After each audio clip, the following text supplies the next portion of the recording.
there are three main pillars that you should consider when you're setting up a program: volume, frequency, and intensity. This video is going to go over intensity firstly. So why am I going over this one first? Think of intensity as a base layer for the rest of your program for each exercise. You're generally going to set it at a certain given intensity and then forget about it unless some special circumstances arises that you would want to change it. But what intensity do we want to set for most exercises? We want to train close to failure on every exercise. We know going close to failure gives the most hypertrophy benefits, but there's some caveats there. Going close isn't always going to get you the good results. So why is going close to failure not good enough? Most people, even people who've been training quite a long time, will find it very hard to judge how close they really are to failure. So a lot of research says to get the best hypertrophy outcomes, you want to be 3 reps from failure, 2 reps from failure, etc., etc., somewhere around that range, which, yes, theoretically is fine, but like I said, most people who've been training a long time included find it really hard to judge that on most exercises. So you realistically could be thinking you're leaving 3 reps in the tank, but you're actually leaving 5 or 6 reps in the tank, and you're in reality you think you're getting in a range that's going to give good hypertrophy benefits, but you're actually way out. You're way too far away from failure. So what do we do about this?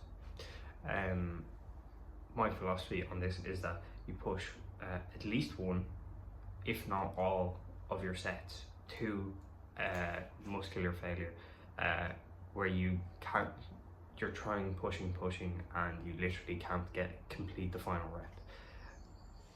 I like to have at least one set per exercise, if not all, pushed to this zone. Obviously this is very fatiguing or very, very hard, and it's something you have to get used to, but it sets, like I said at the start of the video, it sets a base layer. If you keep it constant, that you're always pushing as hard as you possibly can, then you know that the intensity is a constant factor in this equation, and anything else you manipulate is based on it's not going to be affected by one day you're actually going more intense than another day. You keep this intensity as a base layer and a constant in the equation, so that when you can change other things around without worrying about confusing and confounding what's actually making a difference. As I said before, there are some special circumstances or exercises that you will not want to do this for. Say deadlifts, for example.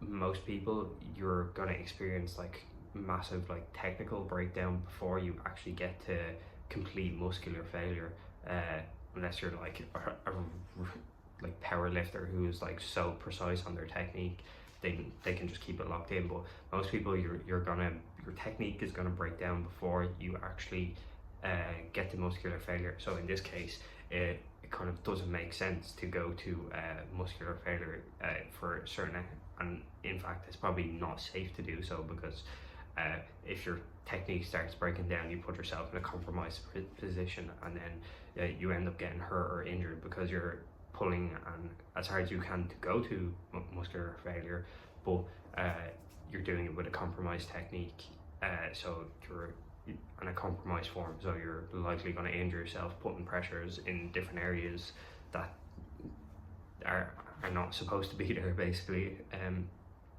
So certain exercises like this, it doesn't make sense to go all the way to muscular failure. So on exercises like this, go to, I would set it at going to, say, technical failure.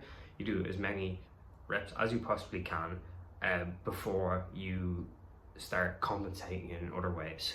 So say on a deadlift, depending on how you do it, you start like rounding your back.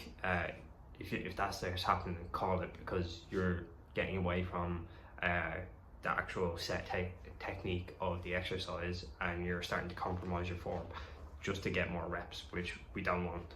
We want all this stimulus going exactly where we plan it to, not just get the reps and numbers for the sake of it.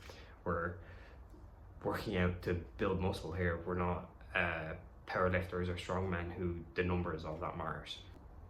As the final touch on, there may be, like I said, some other special circumstances where you have reasons not to go to complete failure. Say, I don't know, you're sick or something like this, you're like semi-recovered and you want to get a session in, and you go in, and yeah, you can hold back a tiny bit to make sure you're not like absolutely wiping yourself out when you're still trying to recover from sessions. Again, in those cases, it may just be better not to train at all if it's going to wipe you out and put your recovery back. But like, this is like, among others, examples that you can probably think of, like situations where, yeah, maybe it's not the best to push all out and like completely go to failure on every exercise, because it is quite fatiguing, but it gets results and it sets a base, constant layer for the rest of the program. So this has been my philosophy on intensity. Like I said at the start of the video, I consider volume, frequency, and intensity as the three main pillars that you need to consider when you're setting up a program or trying to change your program. There also obviously are other factors that come into play, which I'll probably talk about at some stage, but for now, the next few videos I'm going to discuss the other two main factors, volume and frequency. So make sure you subscribe so you don't miss those videos.